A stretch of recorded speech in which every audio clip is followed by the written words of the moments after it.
early 2004, life as I had previously understood it up until that point turned a corner. I like to say it turned left because that points to my particular bias, something left field, something unusual in that direction.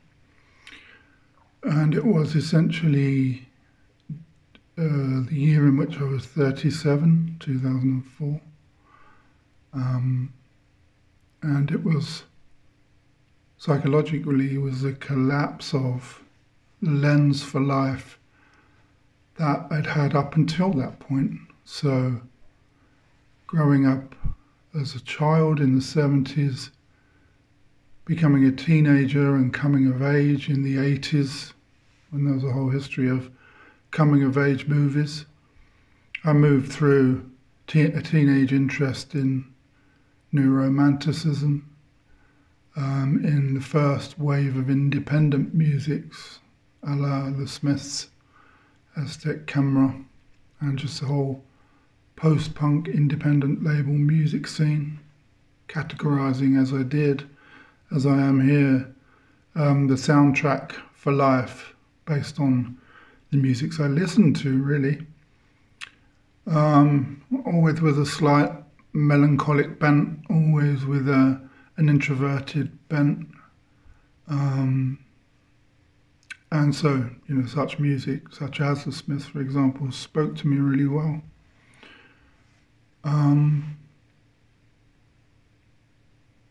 Something unorthodox, something that moved in a direction different to the way of the main body seemed to be going in, anyway, at least from this Newtown perspective from which I viewed the world. But essentially, as a teenager and then a 20-something, I looked out at the world through a lens of what I can now see was brokenness. So in its worst aspect, it was like an aloneness, a heartbreak, perhaps.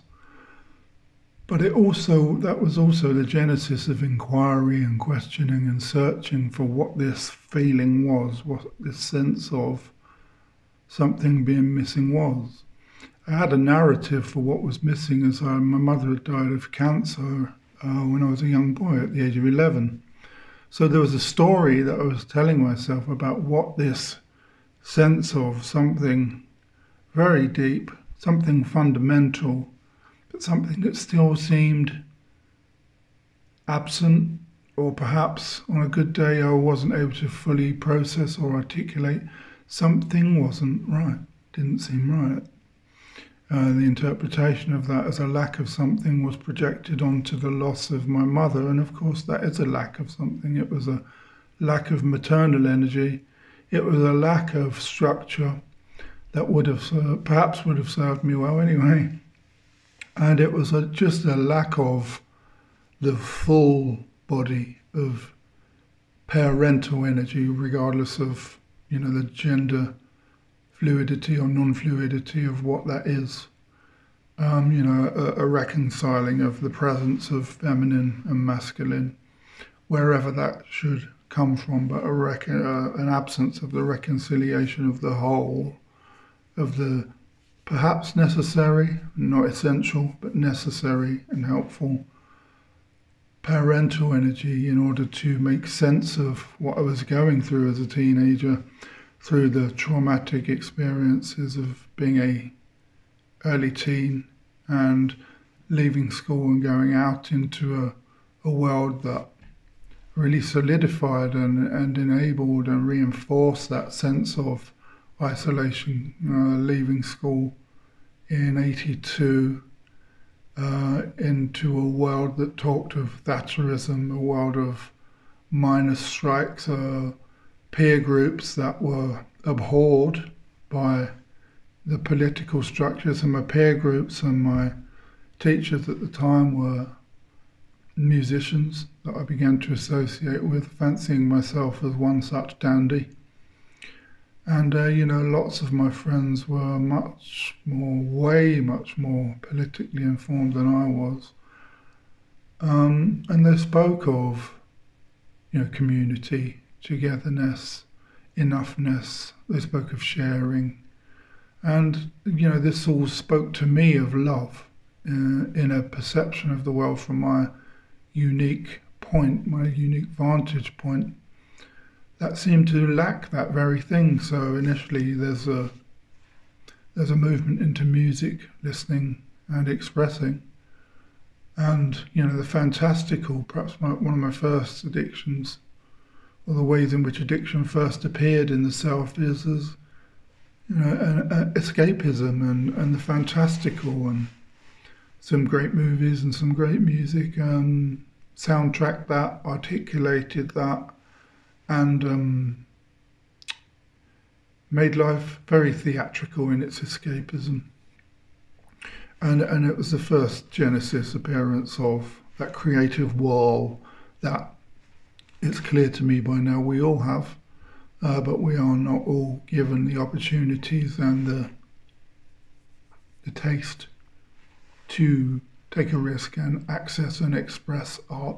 Of course, later on, there's nothing else but art. Everything is a creative expression. A breath, even, is the most creative expression there is. Something that it's the first thing we do, something that's the last thing we do, and something that is relentless in between the first and the last breath that many people overlook for a lifetime. That is the most creative there is. In this beautifully simple, veiled way of overlooking the prosaic and vital function of the human experience. Yeah, all of this came much later on. So, out into the workplace, very disappointed and upset by a series of perhaps well-intentioned opportunities to be employed. Well, something seemed missing from what for me was a series of jobs. The word career, despite having heard it, didn't mean anything to me, because I was living out of this pool of emptiness and this lack and this sense of something being missing. It didn't take 5 minutes. It didn't take from 8 a.m. in the morning at the start of the first bell in a factory before 5 past, perhaps about 4 minutes past as I looked at the clock for the 4th time in 4 minutes, to realise that this work thing, at least in this particular way, could not fill this sense of absence that I felt did not give my life meaning, to easily enact a task that could be done by a machine if someone were to invent it and make it affordable enough that it could replace me as a temporary worker. So that illusion thankfully fell quite quickly, although I did spend perhaps the next 20 years upon leaving school working in such environments intermittently in order to get small amounts of money together, or to have enough income to do things that are a bit more interesting beyond the moribund nature of how I perceive my own existence to be anyway. Growing up in a town, modernised, post-war modernisation, a village made into a town, built into a town that my family had been in by that time, 150 years. And as the town was built up, we became part of that brutalist, concrete consciousness of urban advancement. Working in the factories on the edges of the town, skipping through the playgrounds on our way to jobs we didn't really want to do.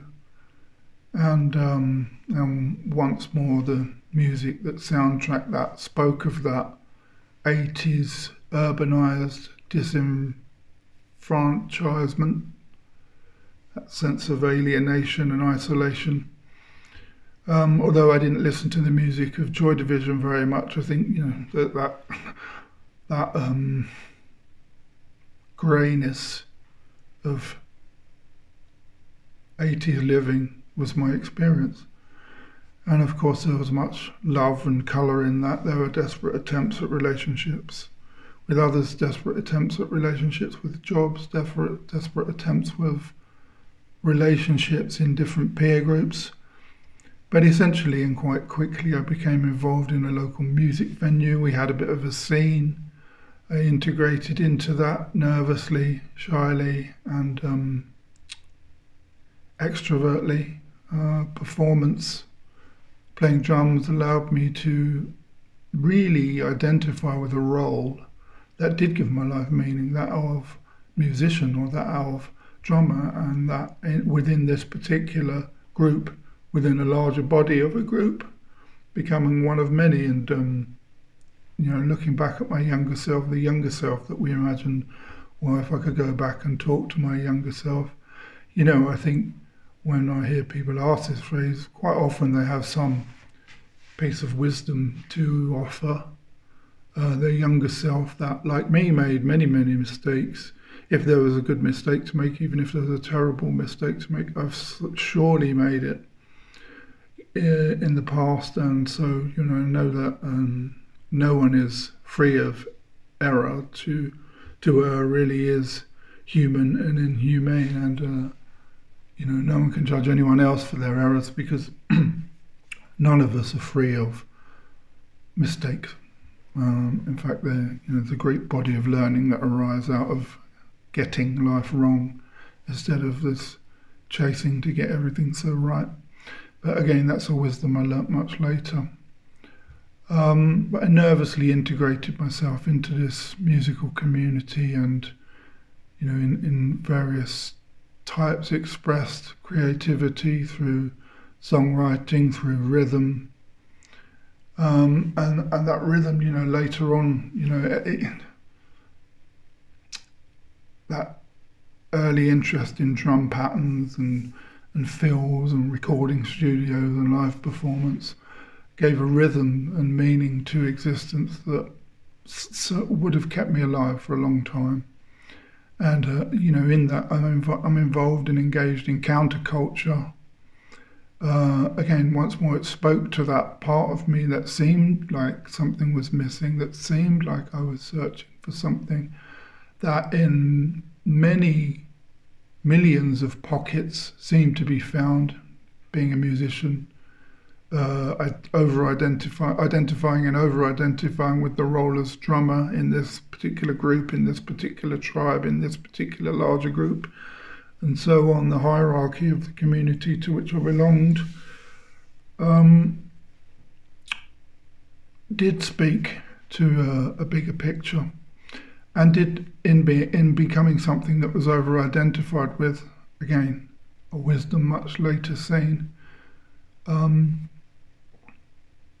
did enable me to belong, but did also become inherently problematic as one becomes so cathected, so in fact addicted to the role, to the escapism, to the performance, to the potential, all that youthful hope and exuberance, all that effort and energy, all that expressing, all that being a young man and having all the answers, and reflecting back much later on that I had a lot of answers about things I had no experience of, and always was able to access an opinion about any given topic, even if that was an opinion was one of dismissiveness, because it was something beyond my current capacity at the time. And in this way I remained in counterculture and alternative living, and made some alternative choices, some profound choices, experiences of psychedelics in my 20s that are visceral, vital, valuable, and some of the greatest moments, some of the greatest realizations and recognitions of something that definitely spoke to that sense of lack that seemed to be the experience that lack was looking for. But of course, being narcotic in nature, being altered state through the use of chemicals, though we laughed our asses off a lot, we spent a long time laughing. We also didn't travel very far in the usual prosaic world of urban advancement, urban and urbane advancement. And so it was, and the further this journey went on, and the emergence of the counterculture, the second summer of love, late 80s, 90s, I was always going to be a part of that scene. So, I was making music of that style. Had always been interested in electronic music. Had in fact been fed electronic music at the onset of ant music and new romanticism. So when the 80s music scene became much more electronic, so did I. And then the movement of substances and psychedelics within that, the UK's unique relationship with so-called rave culture. The second summer of love, just like the first summer of love, was an opportunity to join a mass movement, a necessary social change that didn't really change much, but also spoke of change fundamentally, whilst it didn't change very much. And then there was a disappearance into myself for 10 years, for the 90s. Most of the 90s, I became increasingly ensconced in that scene, increasingly ensconced in the creativity of ever-improving music and sound, and ever-increasing riskier drug-taking behaviour, which culminated in the experience I spoke of at the start, at the age of 37, finding myself institutionalized for the second time in those 3 or 4 years, around 2004, and turned this massive left corner. That seemed like a sensible thing to do. And what arises out of that in the story is the same undertaking, the same seeking, yet with a different narrative, and with a sober-minded narrative, with a spiritual narrative, if you like, spiritual, religious, therapeutic, all of these things spoke to, and also in sober-mindedness, spoke to and spoke of seeking of a different kind. Initially, the recreation of the Billy character as a sober-minded Billy, as a recovered Billy. There'd been amongst many Billies, there'd been a musical, psychedelic-taking, drug-taking Billy that had rose like a phoenix from the bonfire on a council estate, rising out of the ashes of modern urban advancement in concrete culture, and began the articulation and the interest and the investment in the inner waltz. Of course, the foundation of this was the time spent in the recovery communities of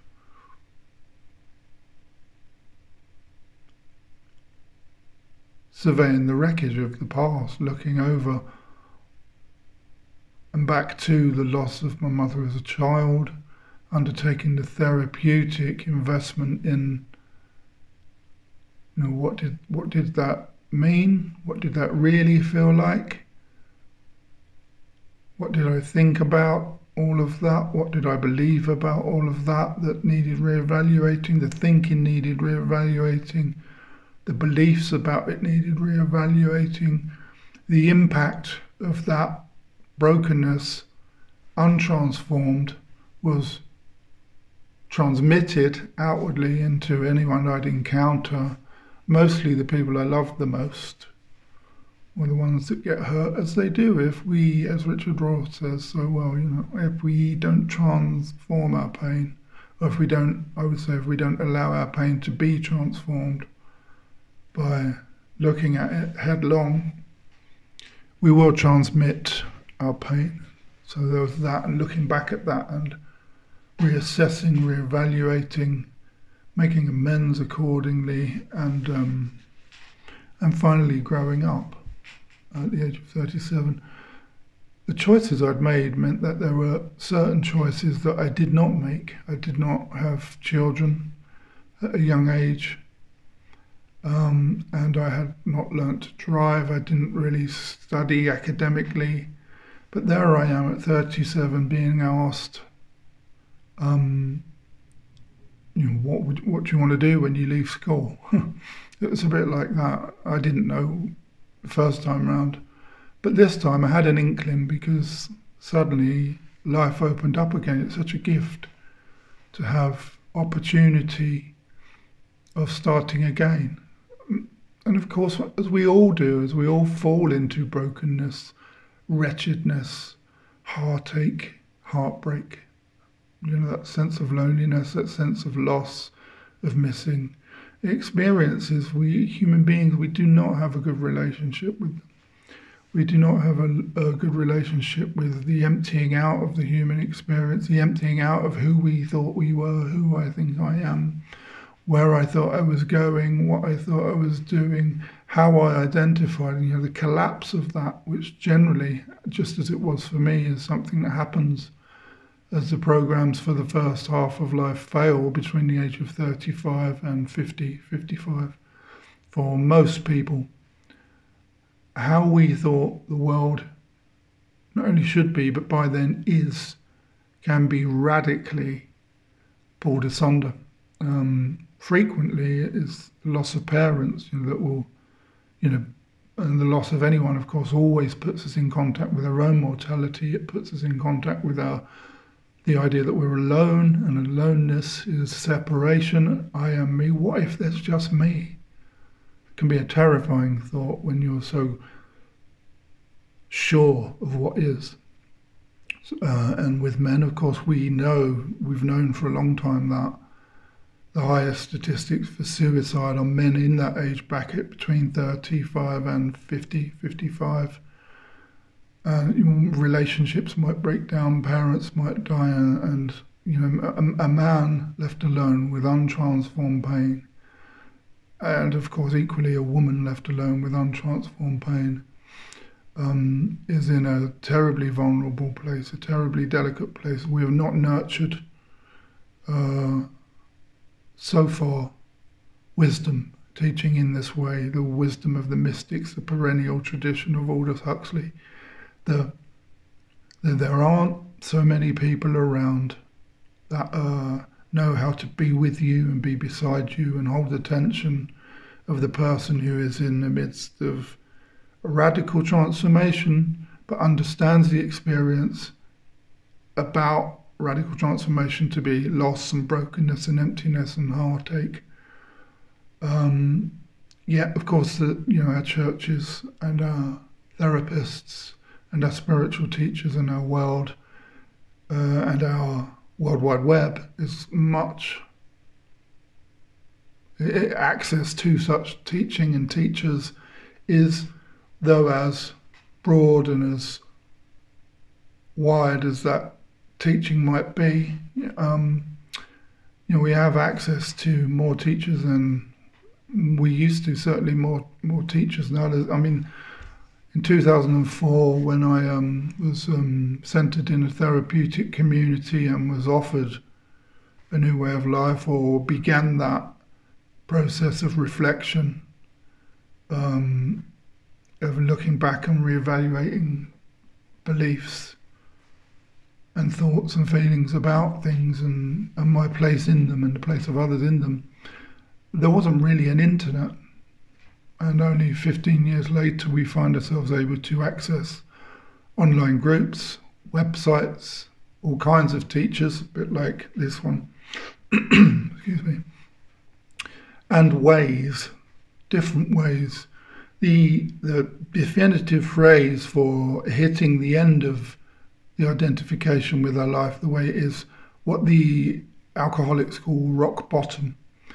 The best way I've heard that described, the emptying out of the plans of the self, of the ego, somewhere in that named age bracket, is to say, when the thought, prosaic thought, simply and finally arises for the last time, there has to be a way better than this one. Despite the outside conditions and circumstances, it finally reduces down to the idea that there must be a better way of living than the way I'm living.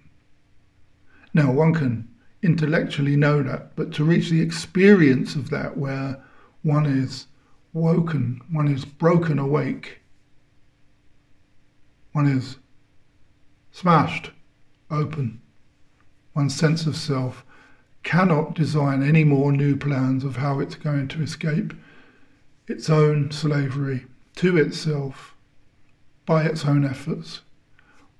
And then the next thought arises, there has to be another way. Now, of course, the thought after that really ought to be, if this is to be a fully transformative experience, and I don't know what that other way is. For the person who has a plan on how escape might look is probably bound to travel around once more another route until they finally reach the end. Though, yes, change must come from the individual, must come from the person desiring of change. Of course it must. There must at first be an experience, a realization, a recognition of the limits of one's own capacity to bring about that change. Now, this will either point us towards teachers, therapeutic, religious, spiritual, wisdom teachers, even just wise friends, wise family members, people who we know to have undergone radical transformation themselves. We might say, can you help me? You know, it's another affirmation of the truly ready. Can you help me? I mean, who wants to admit that? Most men I know don't want to admit that.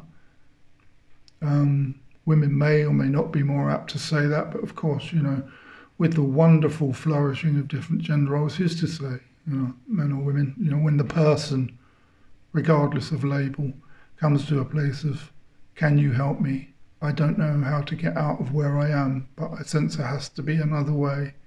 That admission of, if you like, defeat, if you like, surrender, if you like, of letting go, but none of them really are. It's just a simple thought that rises out of the preceding thought. The first thought is, I can't do this, and the next thought is, can you help me do something else?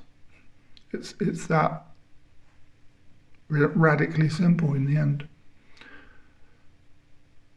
That's my experience anyway. So out of that rose this new way, a new community to belong to, other than the one I'd belonged to before, a language to understand, endless reading. You know, it became the end of reading novels and the beginning of reading books that spoke to one's truer self, books that pointed to something other, something bigger picture. It spoke to big mind, spoke of big mind, and not simply sense of self or monkey mind. And the end of that first half of life for me was not simply the end of drug taking as I'd understood it, or the roles as I'd identified with them, be they musician, unknown international DJ, or hopeless drug addict, or user of psychedelics, or different labels and uniforms that I'd worn, but spoke of answering the question that I'd always had about what is missing and what is wrong. It wasn't just an opportunity to give up a few lifestyle choices. It was the opportunity to abandon a life. You know, if someone asks me, What made the difference? What was finally different when you arrived at that place? That's what it was. Very awake to, in possession of, holding in my hand, very clear on recognizing the opportunity of a new life, not just the same life with a few different choices in it. That was the seemingly integral component. I'm just going to sip some chai because it's sat this far, being polite and waiting. Yeah, that's good. Ooh, you'd really like that. So I began to read, I began to look at me, I began to look at the past. And the more I looked at the past and the more I reflected on it, the more I was able to see things differently. And the more times I thought, oh my God, where have I been? What have I done? What's happened? And felt what needed to be felt and began to learn how to articulate those feelings and differentiate those feelings and make just as many mistakes, certainly at first, as I'd always made, but responding differently and making them, sometimes making amends at first, but always hoping to make amends, but being awake to the erring, the errors of my behavior and my actions and activities, being responsible, but much more than just being responsible, because responsibility and being a responsible adult took time to develop, but certainly by my own hand, hopefully accountable, but if not, by the hand of others that were able to tell me how I treated them, being held accountable. And in that, sometimes, I'd like to say, as more than not, I was able to say, yeah, I got that wrong. And this was big stuff, taking responsibility, being able to hold myself accountable without feeling overwhelmed, without feeling once more the experience of my mother dying 25 years ago. Because up until one surveyed the wreckage of the past, every feeling had every feeling attached to it. Every experience had every experience attached to it. So every time there was an ecstatic high and the universe split in two and I was able to see the space-time continue unfolding whilst high in a club in Dalston or Woolwich. Everything was present to everything. Everything was and is and was. But in the prosaic, urbane world of Newtown advancement, that is when I came down and went back home to my bedsit in the Essex enclave, everything was everything. And that everything with a small e was very difficult and painful and was reactive and reactionary and was full of toxicity and allowed myself to be treated in the way I treated other people, which wasn't great. So this new bloom of a recovered consciousness, or moving towards a recovered consciousness in a season of recovering, of getting well, of understanding, a different understanding, of becoming new, of becoming fresh and something other, in beginning to grow and embody a program, a way of living for the second half of life, of falling upwards. I had been falling into, falling over, falling down until the age of 37, until I was finally floored. I'd been beaten, humbled into a state of reasonableness, overwhelmed. I'd been mastered, and I was the mistress of my master. But thereafter, beginning to fall upwards. And of course, I went with that. I seemed to go with that. Let's say that, but really it was taking me. I wasn't doing it. It was being done to me.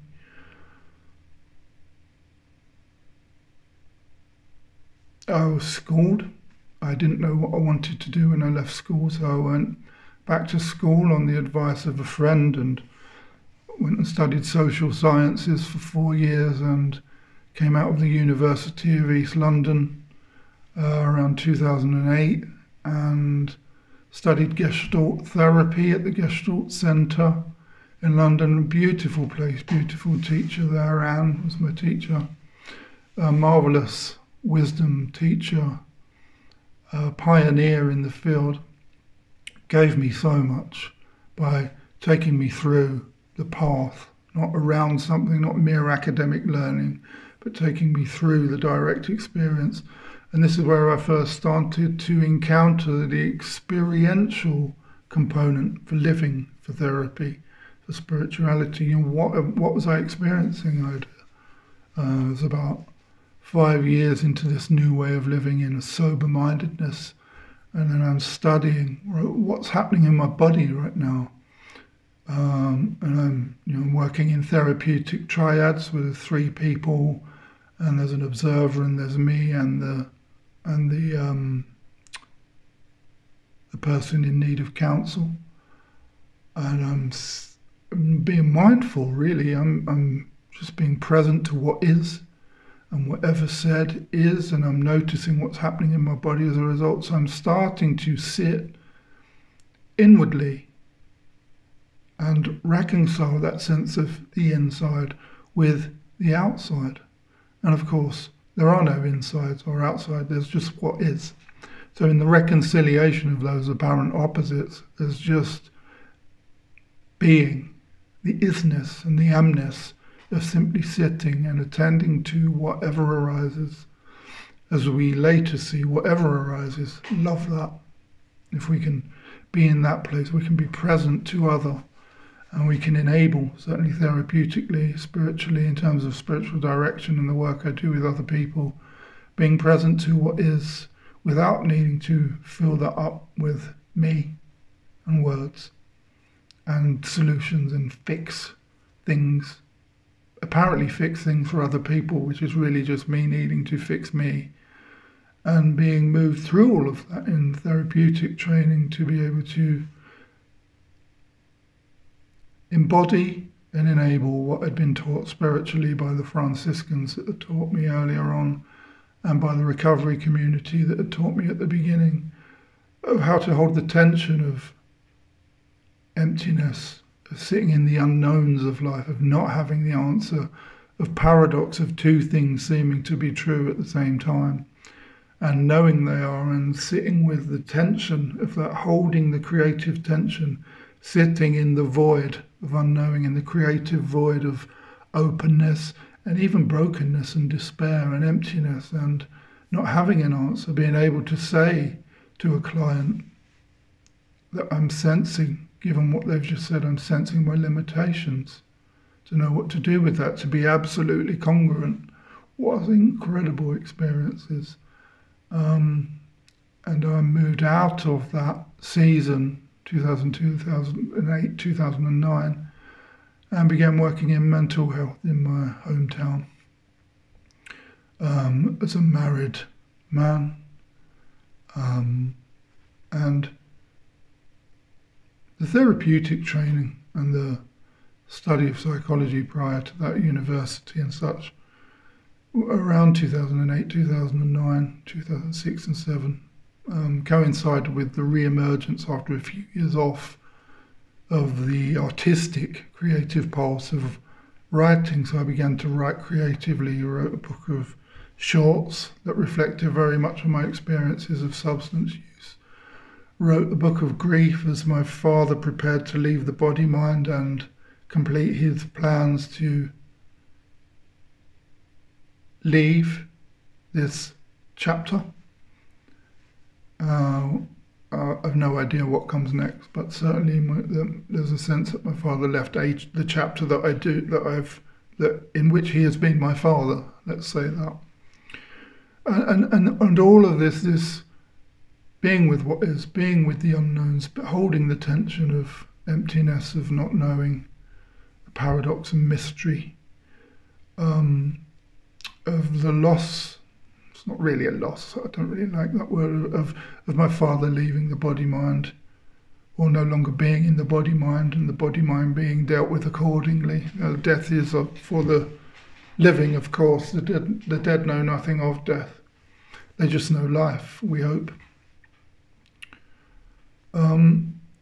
Solidified in a counter-intuition arising of really grasping this idea of falling upwards. That is, that we do come to absolute love, that we do seek spiritually, that we do come to God, to use a religious word, not by doing everything right, not by holding on, not by trying to accumulate and ascertain information and learn and grow and get more and more of what didn't work the last time, or undertake ever new projects in order to be busy doing a project, so busy doing a project that I wasn't able to be projectless and be okay with what is. This counter-intuition emerges out of all of that of subtraction. It's just such a golden term for the second half of life. As we move out of spending most of our life trying to become somebody, to prove to ourselves really that the story, while it's moving along and time seems to be ticking by, as we understand time and space and our own seemingly small position in it as a unique personality and a contracted entity walking this waltz of human experience,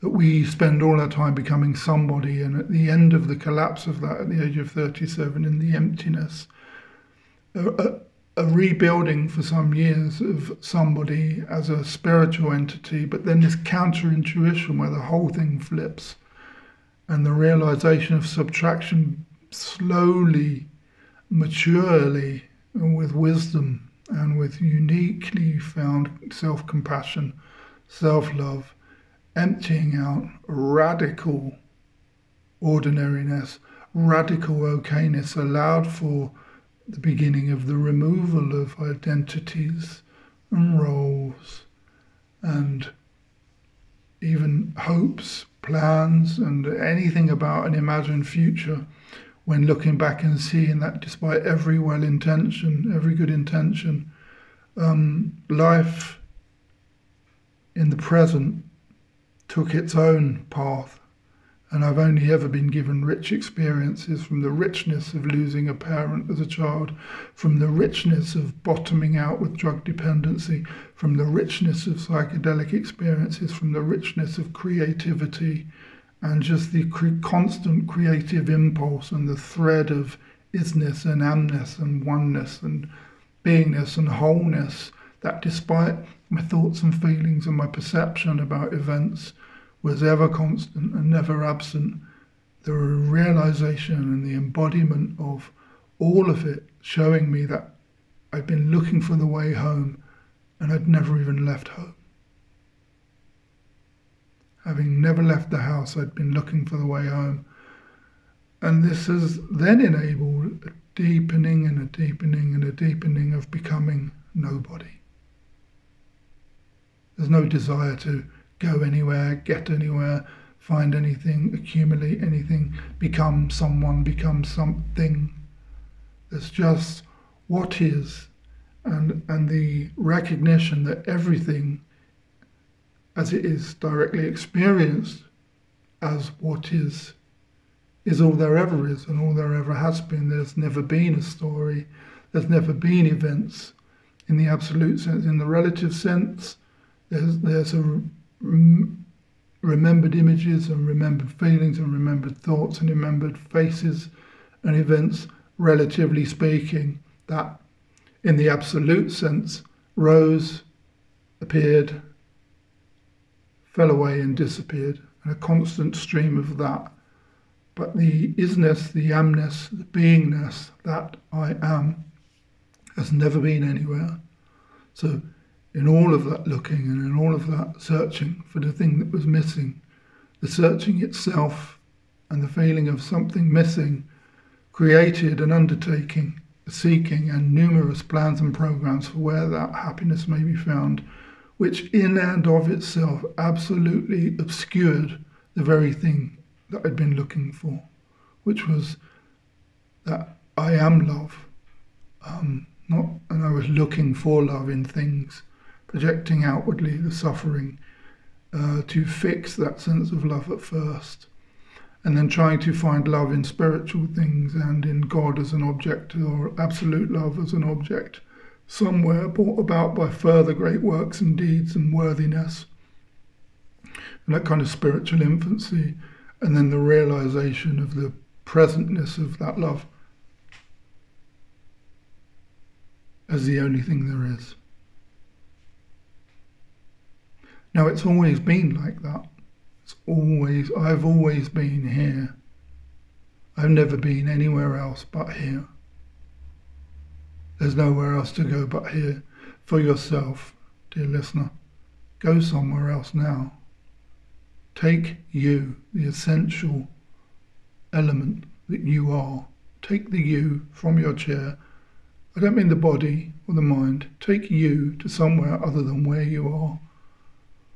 And the impossibility of that is crystal clear, without path, without undertaking, without study. Now, of course, I'm apt to say that my life has been, it's been colourful. I like to humorously say that. But of course, many of those colours were beiges and greys and browns and a tone of black.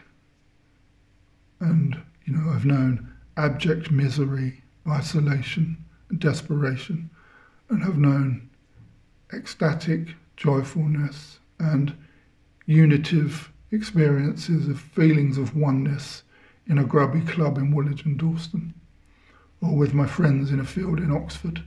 Just profound glimmers as the veil parts. Who's to say abject misery isn't the genesis of ecstatic joyfulness? Certainly, whatever arises, if whatever arises is whatever arises, it has the potential to be either, and both belong. Everything belongs, and everything has been a teacher. And coming to this recognition, being in the beingness that I am here and now, there's nothing else to go and get, there's nowhere else to go. There is what is, and I'm okay with that. I suppose the next one is the plans to abandon this body. And it's not the concern with what comes next. No interest in that. We don't know what comes next. We just like to guess. We've become very adept at guessing. But I hope it's not too painful along the way. Let's say that. That would be something to ask for. But let's see, at the moment, these are just thoughts happening in the present. And that's enough. And I think, in terms of me talking here, that's enough. Well done if you're still listening. And thank you for that. Bless your humility and perseverance.